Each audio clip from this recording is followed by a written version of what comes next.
Hi everybody. Welcome once again to our Low on Health Rambling, where I go over what I've been doing last past couple days or so. Today is April 22nd. It's a Thursday, 2010. It's about 10:55 a.m. Once again, a little early for me. I've definitely gotten now into the kind of the schedule of waking up and doing my little bike ride and whatnot.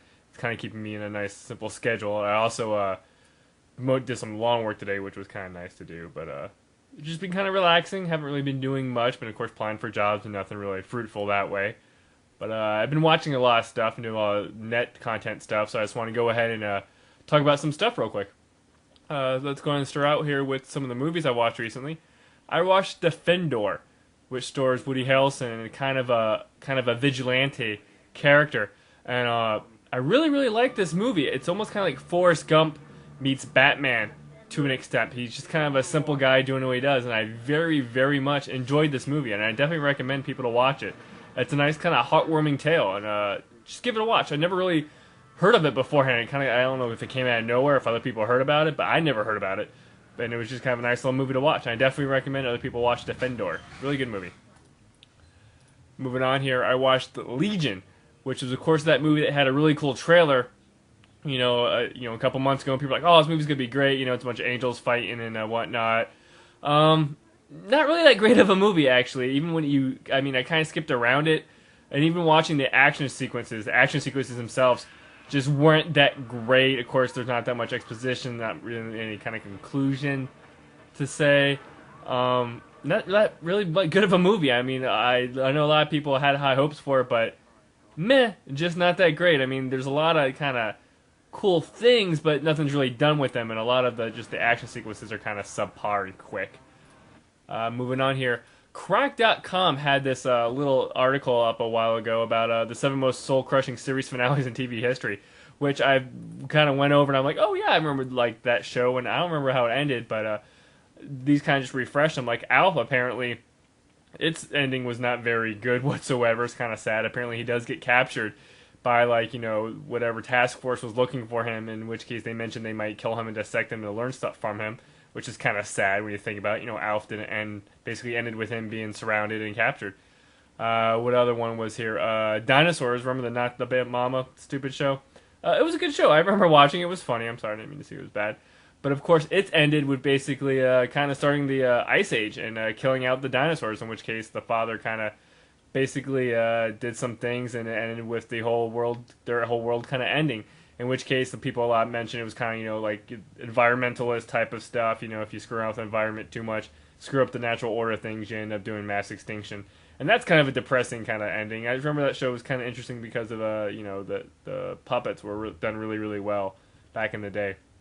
Third Rock from the Sun, I don't really watching that much, but apparently that didn't have that much of an ending. Really kind of basically knocked the chick out to give her amnesia so she doesn't remember them anymore because she finds out who they are, something or other.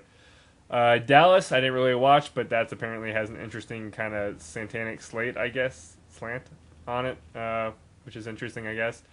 The other really kind of notable one was David the Gnome, which a lot of people may or may not remember because it was an early 1990s like Nickelodeon cartoon, which I now remember about it. Apparently, he kind of has a mandatory death sentence for gnomes. They can only live to X amount, so at the end of the series kind of has a sad little tribute ending, which of course is up on YouTube. And then of course Little House with the Perry, never really watched or remembered, and what's the other one here? The Saint Elsewhere, I don't remember. But back to this David the Gnome thing, in which case I was like, oh, I remember the David the Gnome, and watched the ending to it, and it was kind of sad, but what really stinks out with David the Gnome is its theme, which some people may or may not remember, but I'm just going to play real quick to see. If you don't remember David the Gnome, this song will probably remind you of it.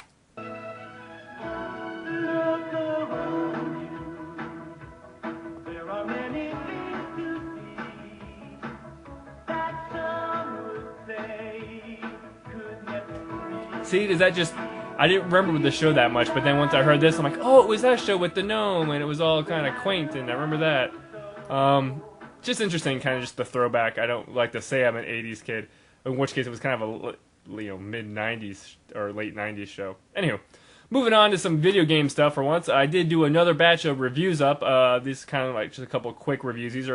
These games right here are kind of games that I just recently played through and kind of just banged them out. I didn't really spend that much time with the games. They're small, kind of like just small niche games. In which case, I just kind of, played them a little bit, I know what these are about, and that's it. In which case, Dirt 2 was really promising. I liked it, but its rewind feature just wasn't that great. Finally played a Monster Hunter game, in which case I realized I don't like the Monster Hunter games. I just don't like their grind happiness. I mean, it's kind of like Phantasy Stars type stuff, but not really that great. But I can see its appeal. Scourge Project is kind of like a nice little independent squad-based shooter. By nice, I mean it's not really nice. It looks good, but play is horrible. And Dead or Alive Paradises, of course, are Dead or Alive Extreme Beach Volleyball for the handhelds, in which case it's just not that good. And of course, read them if you want to. There's not that much, really. Moving on here to Game FAQs. Do their polls real quick. The new, of course, Marvel vs. Capcom 3. Which new Marvel character would you like to see most in it? And, of course, I'm going to go with Deadpool because he's just freaking badass and he does a lot of fourth wall stuff. In which case, Deadpool, of course, is the number one person, followed by Nightcrawler, which would be awesome, too. Punisher, actually, is kind of interesting. And then I never heard of Squirrel Girl, Reed Richards. We all know who he is, Beast. Reed Richards is actually the least amount one. So it'd be cool if they actually do put Deadpool into it. I imagine the next poll is probably going to be what Capcom character. The poll before that was what time do you normally go to bed at night? I'm not even going to bother voting for these. I'm just going to have these up here so you can see the swath of how the world works. Actually, 4 a.m. or later is probably what I would do, and that's kind of like the fourth least one just because my two-tiered sleep system, which once I'm done with here, probably around like 12 or 2, I'll probably be going to sleep and then waking up later. Moving on here to Gamefly. Gamefly, what we got here? Basically, I still have a Halo ODST. We did the Lost Planet 2 multiplayer thing last night. A bunch of us were on Xbox. I'm not that big of a fan of Lost Planet 2. I really don't know what they're trying to do with it. But just waiting for them to move near up to Tuesday so I can get that, and that'll be interesting. And then, of course, you have 3D Dot Heroes. Red Dead Redemption, which apparently has some type of online multiplayer free roam, which I'm trying to get a couple people together so we can kind of do that and have fun with that. But other than that, like I mentioned before, I've kind of run out of figures to do stuff on, so I'm going to actually just pull old games from my game cabinets and talk about them real quick. And which today I'm going to, of course, just real quick talk about Skies of Arcadia, which is a classic Sega Dreamcast game, in which case they did re-release it for the GameCube with a couple extra things. And from what I remember about this game, I mean, I remember playing this a long, long time ago, and amazingly, I don't think I have a Dreamcast anymore, but yet I still have a couple Dreamcast games lying around. With this game, it was just kind of the classic RPG system, in which case, this, I just remember the most about this one is it had air combat with, you know, airships and whatnot, which is freaking awesome. You also kind of started as kind of the no-name, you know, a lowbie guy who, you know, his father was a great kind of sky pirate type person, and you kind of start off, I remember building your own base, gaining allies and whatnot, and I just remember this game being kind of a classic throwback RPG, and it must have been really good. Of course they did the GameCube version. And I just remember a lot of games recently have tried to do sky space combat with airships and whatnot. There was I think a GameCube game or a PS2 game that just didn't really do it well.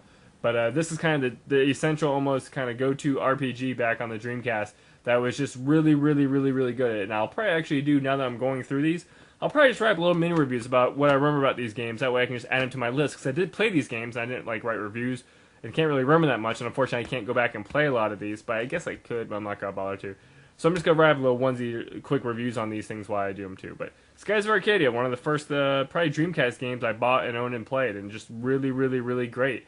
That's that. I do have a whole stack of the games I'll be getting to, which I'll be doing probably every other day now.